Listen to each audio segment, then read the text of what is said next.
Hello, and welcome to another episode of my 30 plus decks. Today I'm going to be showing off one that's one of those universes beyond precons, upgraded, of course. Davros, Dalek Creator. I guess not super upgraded. I kind of liked how it was as is. Definitely works a little bit funky with the excuse me, with the end step. I guess villainous choice. So for all intents and purposes, I will say that my opponents are fine discarding. Later game, who knows? I think that for the most part, I'll just not draw extra cards, and if it actually happens in a game, then it'll be better. Yeah, so he is a 1, a blue, black, red for a 3/4 alien scientist. Has menace. At the beginning of my end step, create a 3/3 black Dalek artifact creature token with menace, and or only if an opponent lost 3 or more life this turn. Then, each opponent who lost 3 or more life this turn faces a villainous choice of either I draw a card or that player discards a card. So this deck, one thing I guess I can also mention is he is a legendary artifact creature. This is a very heavy artifact deck, or that's what I've kept it. That's what I've made it. So a lot of the changes were things like, I guess I can't remember card names off the top of my head, but one of them is artifact spells I cast have convoke, and another one is unwinding clock. I can remember that one. I untap each of my artifacts on each player's untap step, so I can sometimes do a lot with that kind of stuff. Other things to mention is that there's a decent amount of menace in this deck. There's a decent amount of villainous choices. There's a whole lot of artifacts, and what else am I thinking? Myriad. And Myriad is one thing where I am assuming that I'm playing against 3 opponents, especially since Myriad 1v1 is irrelevant. It just doesn't matter. Either way, I've already drawn my hand. Let's jump right in. Turn 1, draw. Okay, let's start with a Terramorphic Expanse. I will crack that, and I will search for... I think an island. No, I think I would like a swamp.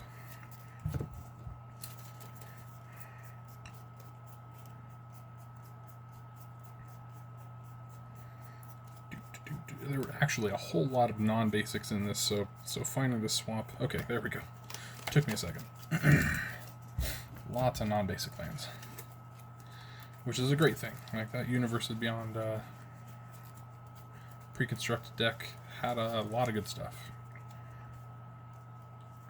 And yes, lands is exactly one thing that I'm talking about. Red, black, blue lands, aplenty. Go on turn 2, untap, draw. Very cool. Let's go with this Thriving Isle. I will choose red, so it can tap for a blue or red. Going to turn 3, draw. Oof, that is a little bit unexpected. Let's go Storm-Carved Coast. Enters tapped unless I control 2 or more other lands, which I do. And let's see. Let's go red, blue, and 1 for Xiaojun. This is a Assassin's Creed card. Let me actually zoom in on it, because it ends up actually being one of the best cards, with me having a decent amount of artifacts and Unwinding Clock, because it's during my turn. She has flying and first strike as a 3/3 for 3, which is awesome, and Rope Dart as an ability. Tap 2 untapped artifacts I control. Xiaojun deals 1 damage to each opponent. I've definitely practiced this where, I've got maybe 2 artifacts one turn, and then 4 the next turn, and then the 6th the next turn, and it really is just like, okay, as I go to my next turn, and I have unwinding clock in this situation.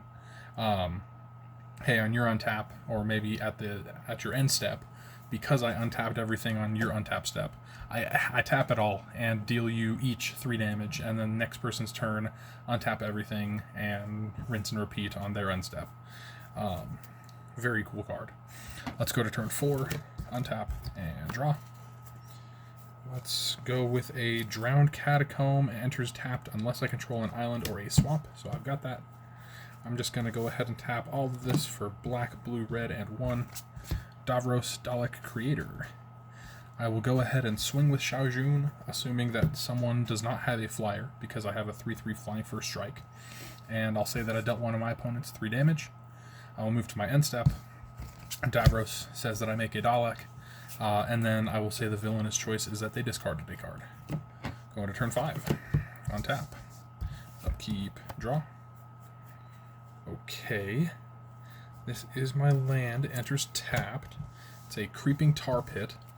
Taps for a blue or a black, and for 1 blue and a black, it becomes a 3/2 blue-black elemental creature token that can't be blocked until the end of turn. So that one's great for just dealing 3 damage like Davros wants. I'll tap this swamp for a Soul Ring.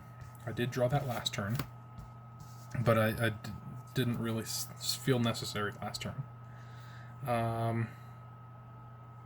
Then I can go something like 1, 2, 3, 4, and I will cast something that is a great card, but it also can, I guess, later game be a bit of a shackle. Silent Arbiter.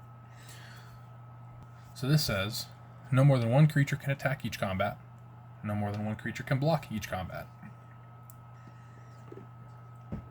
Effectively, I can't be attacking with both Xiaojun and Davros, but I will swing with Davros as a 3/4 menace, and since my opponent can't block with more than 1 creature, Davros goes through. That means that my next opponent has a villainous choice. They will discard. I will get another Dalek, because I'll just move right to end step. Going to turn 6. On tap. Upkeep. Draw. I guess I might be missing my land drop, but that's okay.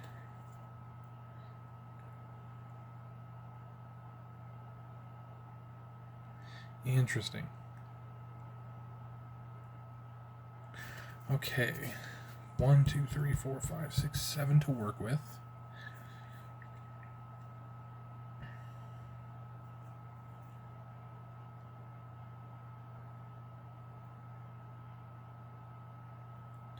Non-legendary artifacts. Let's go for it. Okay. I'll float 2 with Soul Ring, and then I will go black, blue, red. It'll be black, blue, red, and 1, so having 1 float from Soul Ring. That will be for Ashad, the Lone Cyberman. He is a 3/3 Cyberman. The first non-legendary artifact spell I cast each turn has Casualty 2. So as I cast it, I may sacrifice a creature with power 2 or greater. When I do, I copy it. And copies become tokens. And whenever I sacrifice another creature, I put a 1/1 counter on Ashad, the Lone Cyberman. Then I will go ahead and... let's see. I guess I'm wanting to do it for its coolness value. Let's go black, blue, and then that floating 1. Casting Weeping Angel. On cast, I will sacrifice a Dalek to have Casualty 2. As Casualty 2, I guess, cost. And I don't know if I have... Ooh, I do! These are so pretty. I have a copy of this Weeping Angel. It is a very cool card, but it's also a little bit of a maybe downside. Definitely a downside. It's a 2/2 flash, first strike, Vigilance. Whenever an opponent casts a creature spell, Weeping Angel isn't a creature until the end of turn. So effectively just can't block. Can't be targeted by things, so there are pluses and minuses, but still. Someone can just cast a creature and then not have to worry about those guys as blockers. And if Weeping Angel would be dealt would deal combat damage to a creature, prevent that damage, and that creature's owner shuffles it into their library. So effectively, I have great blockers. That being said, they could only attack me with one creature, but I could block with a Weeping Angel, and if their creature does not have first strike, then I just hit them with first strike, and their creature gets shuffled back in, so it's not even worried about until later. That is also, I sacrificed that Dalek, which Ashad sees, and I put a 1/1 counter on him. Combat, I will swing again with Davros. I can say that Xiaojun attacked one person that first turn, Davros the second person, and then now Davros is attacking that third person. End step, I make a Dalek, that person discards. Why couldn't they make me draw? No, I'm just joking. Let's go to turn 7. Untap. And I draw. And Weeping Angel specifically whenever an opponent casts a creature spell. So that's good for me.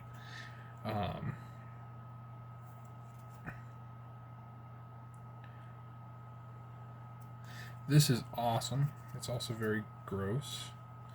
Maybe I could wait on it. Oh, no. There's no use waiting on it. 1, 2, 3, 4, 5, 6, 7. Ooh, but it's legendary. That actually changes things a little bit. Not huge. Not huge changes. That's okay. Just mess with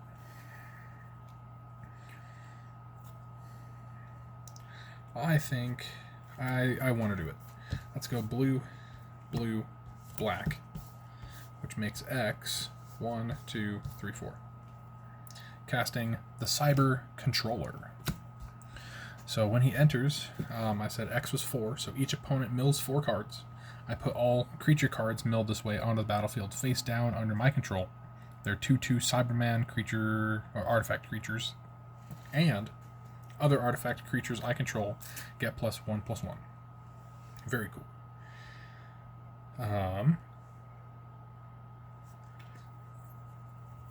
That being said, it's something that I could have been doing, but hadn't been doing.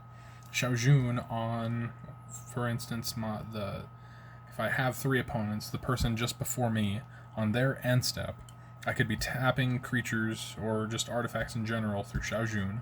That last turn could have been 1, 2, 3, 4, 5, 6. I had 6 untapped artifacts, so I could have dealt 3 damage to each opponent. Ooh, 3 damage to each opponent. I wouldn't want to do that on my turn, though, because then I would just be wide open. The only plus side about me being wide open is that they could only attack me with 1 creature. But Silent Arbiter is an artifact creature, making it twice as vulnerable to destroy target blank spells.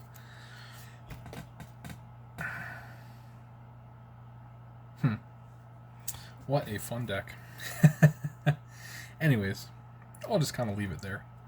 Let's just jump into a second game, and yeah, that was great. That was fun. Right. Oop, there we go. You go there. Thank you, copy. That actually is a really cool copy. Art. Let me zoom in with that. It's got a Cyberman, a Dalek, a Weeping Angel, another Cyberman. No, I don't actually know what that guy is. Too many things. Too many Doctor Who things to know what everything is. Or is there? Of course there is. There's infinite everything. Silly question.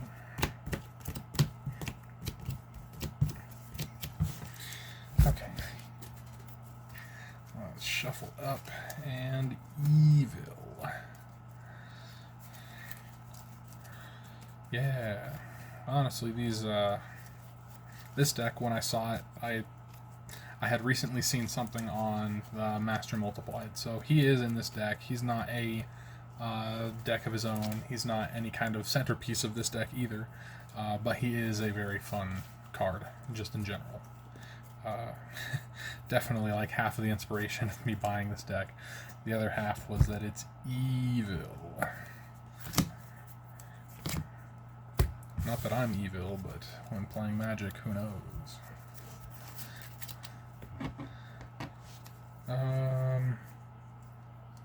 Oof.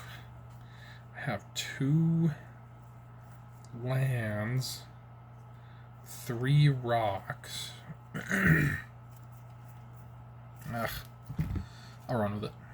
Let's go. Draw. Okay. Let's go. Foreboding Ruins enters tapped. Turn 2. I will draw. And I will go Darkwater Catacombs. I'll tap the Foreboding Ruins to tap the Catacombs to play a Mind Stone. Turn 3. Untap. Keep draw. Okay. Suppose I can just tap these 3 for a Commander Sphere. It's not the end of the world. Turn 4. Untap, upkeep, draw. That land drop hurts a little bit, so let's just go 4 for Davros. Go on turn 5. Draw. Man, this sucks. Maybe I just shouldn't have gone with this hand. Let's go red, blue, Joyra, Ageless Innovator. 1, 2, 3, 4, 5, 6, 7 cards in hand. Go on to turn 6. Untap, upkeep, draw. That helps, I guess. Tap Mind Stone for Soul Ring.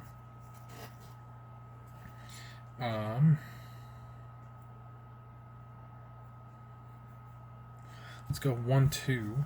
I will use 1 of that for Darkwater Catacomb, so that's blue, black, and 1. Tap Commander Sphere for blue, so it's effectively blue, black, and 1. Just for blue and 3 for Wizards of Thay.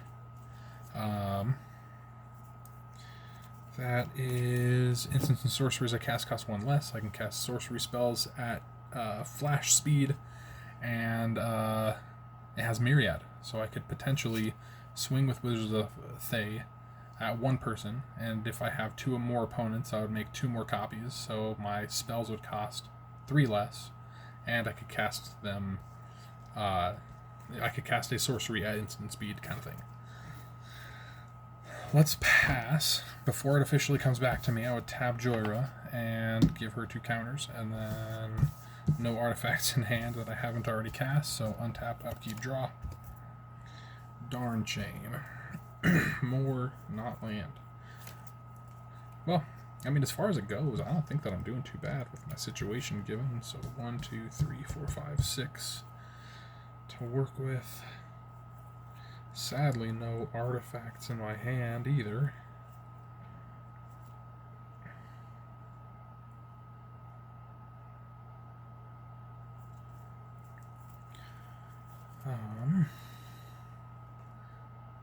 So here's what I'm going to do. It's silly, but it's something. Declaring attack with Wizards of Thay at 1 person.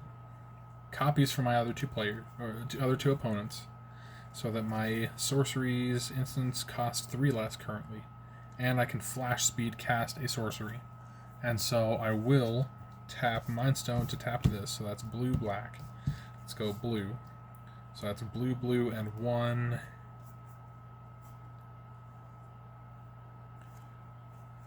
2, 3. Let's actually just go Mind Stone untapped, because I think that I can just do it with blue, blue, and let's see, 1, 2, 3, 4, 5, 6, 7. Yes. Hunted by the Family. I choose 4 target creatures I don't control, and it's turn 7, so there should be plenty of options. For each of them, that creature's controller faces a villainous choice. That creature becomes a 1/1 white human creature token. White human creature and loses all abilities, or I create a token that's a copy of it. There we go. I'll just say that whatever I choose, they'll choose that they make the 1/1 white humans because they don't want me to have them or something. But it still makes it a bit easier for these to get through or survive at least. Darn. Let me tap Foreboding Ruins, crack that Mind Stone, and hopefully I draw a land. Tapped land, taps for blue or blue or black. I think the blue and black is what my hand really wants. But either way, I don't think that helped enough. That's okay. I'm just gonna call it for that playtest, and since that one just was not what I was wanting, I'm gonna go one more. That was, said it earlier, shouldn't have started with that 2-land hand, but I did have my plays. I had things to do. I made the most with what I had. That's all that I can ask for. Okay.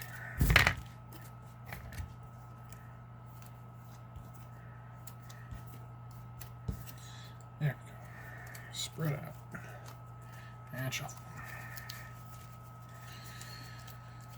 Okay. There have been some of these cards where I thought about taking them out, but I keep them in mostly because it's just another villainous choice. But that's also kind of the reason that I'm like, okay, but do I keep that? But really it is. It just is something where I don't see how good it is when I'm playtesting it. So I really just do keep it and trust, hey, I know you don't use this deck very much, but when you use it, this villainous choice will be cool. I think that's kind of what I have to tell myself, because it's there are some of these that it's such a cool card, but then when I'm testing it, it's like, okay, but I just don't want to play it. I sometimes it even makes it to where I don't even know what it does because it's not good in a single player game, so I just never use it. Don't get good at testing its interactability or whatever. But that's Magic, baby. 1, 2, 3, 4, 5, 6, 7. That has 3 land, and I am happy with that. Turn 1, let's go. Okay, let's go with this Temple of Malice, and I will scry one. Scry into a commander sphere. I'm okay with that. Go to turn 2. I will draw that, and let's see. I guess I don't, so let's go. Smoldering Marsh enters tapped unless I control 2 or more basics. Like I was saying earlier in the video, I don't have many basics in this deck. Definitely have my basics, but not enough. That's not true. Just not as much. Okay, turn 3. That draw does help. It's a Fiery Islet, but I think that I'll wait to start paying life. Let's go Haunted Ridge, enters tapped unless I control 2 or more other lands. And I do. I will tap 3, and there's that command sphere I was talking about. Let's go and turn 4. Untap, upkeep, draw. Perfect. Choked Estuary, revealing a swamp, so it does not enter tapped. And I'll just tap these 4 for red, black, blue, and 1 for Davros. And we'll go to turn 5. Untap, upkeep, draw. Let's play that swamp. Let's go. Oh, let's see. That's for instants and sorceries. 1, 2, 3, 4, 5, 6. Very nice. Let's go black, black, and 1, 2, 3. Oh shoot! I have one more to work with than I thought.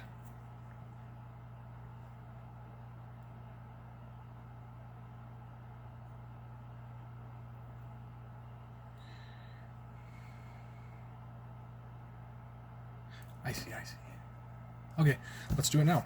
1, 2, 3, 4, 5, 6. The Master multiplied. I think that's going to be the turn. Let's go to turn 6, because I don't get this guy out too often.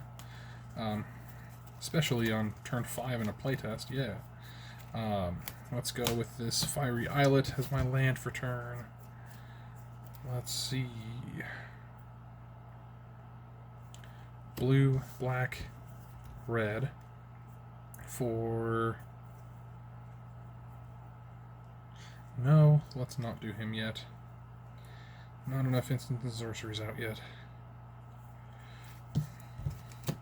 What I keep on thinking, and I'll just show you my hand. I have Sound of Drums, which I can goad one of my opponent's creatures so they can't attack me, but they attack each turn if able.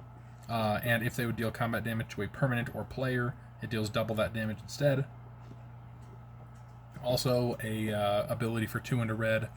I can return this from my graveyard to my hand if the enchanted creature were to die. Or get exiled or whatever. Xiaojun came back to me. And that is something like, I only have... Oh, I guess I have 3 ways to get blue. There we go. Anelo, the Painter.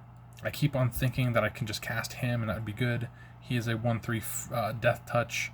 And it's the first instant or sorcery spell I cast. Each turn has casualty 2. Right now, not only do I not have instants and sorceries in my hand, I don't really have many creatures to just sacrifice freely. I have Visler Torlo. He would be a 4-cost, 2/5. When he enters, I may have an opponent gain control of him, and if I do, he's goaded for as long as they control him. And at the beginning of my end step, I draw... the person who's controlling him draws a card and then loses life equal to the number of cards in their hand. Now this one, truth be told, I saw a card that I was thinking it would just be really funny to make a commander around him where it's me benefiting based off of cards my opponents control but don't own. I was thinking about taking him out of this deck and putting him in that deck, but that's a future project. And Dalek Drone, which I really was thinking about doing. That is 3/3 Flying Menace.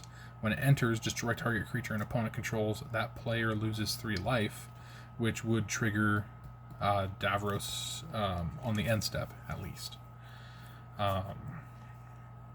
With that being said, that's 1, 2, 3, 4, 5, 6, 7.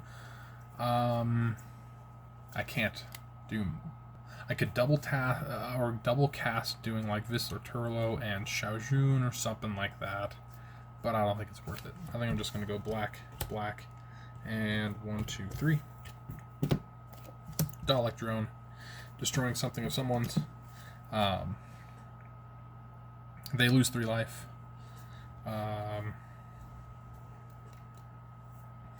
It's turn 6. I could swing with the Master Multiplied. There's nothing... I guess keeping him alive, if that makes sense. He's a 4/3 and it turns 6. I'm not sure what I would do if the original would die. I mean, not like it's a need, but it's a test game. I'll just play as if he's not gonna die. Swinging with him, he makes 2 copies. So there's 1. I'm just going to use the 1 copy and use numbers. So, tapped and attacking. There's 2 of them. He says, he's a 4/3 Myriad. The legend rule doesn't apply to creature tokens you control. Triggered abilities you control can't cause you to sacrifice or exile creature tokens you control. So, swinging with the Master Multiplied, I make 2 copies, so there's 1 of each swinging at my opponents. I'll just say that they don't get killed for math purposes, you know. And then let's go to turn 7.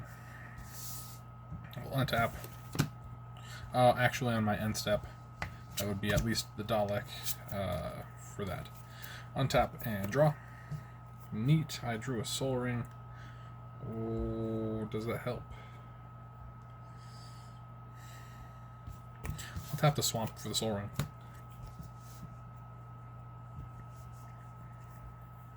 And blue, red from the command sphere, and 1 for Xiaojun. Man, I just need more space. There we go. And I could go something like Anello. Could go something like Whistler Turlo. I think Anello's cool. Red, black. I'll pay 1 life for blue. Anello. The painter. And then for math purposes, I will swing Master Multiplied again. Actually, all of them, since they all have Myriad. Which means that the math would be you are making 2 copies. Second one is making 2 copies, and then the third one is making 2 copies, meaning that there's 9 total. There's 1 original and 8 tokens, all swinging. Each opponent would have 4 3s attacking them.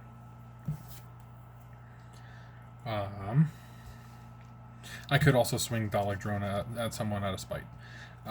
It's a flying menace, which is also hard to deal with.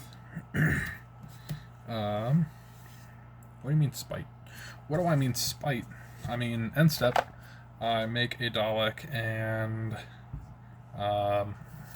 Villainous choice has them discard, I guess. Cool. Sweet. So, as far as this playtest went, honestly, I think that it's a bit up and down. I mean, sure, there was that middle game that was a bit of a dud. Felt like it at least. But that game, even, that one that I'm wrapping up right now, Master Multiplied, I cannot guarantee you is going to survive. I guess the deck's not really supposed to... this deck isn't focused on keeping him alive. I can say that much. It's still a cool idea. Still a freaking cool card. If I was to make upgrades to the deck, he could be something that I take out and then just made a deck with later. Because that's how I love playing. Anyways, hope you guys enjoyed. This is a deck that, truth be told, I don't even feel like I showed off some of the best cards. I will have the deck list on or in the description, but let me just show off I don't know, something. I just added Jekt. This guy. I'll stop the video after this. How about? So this was one of the new cards. Actually, I haven't done much buying of Final Fantasy cards. I'll say it like that.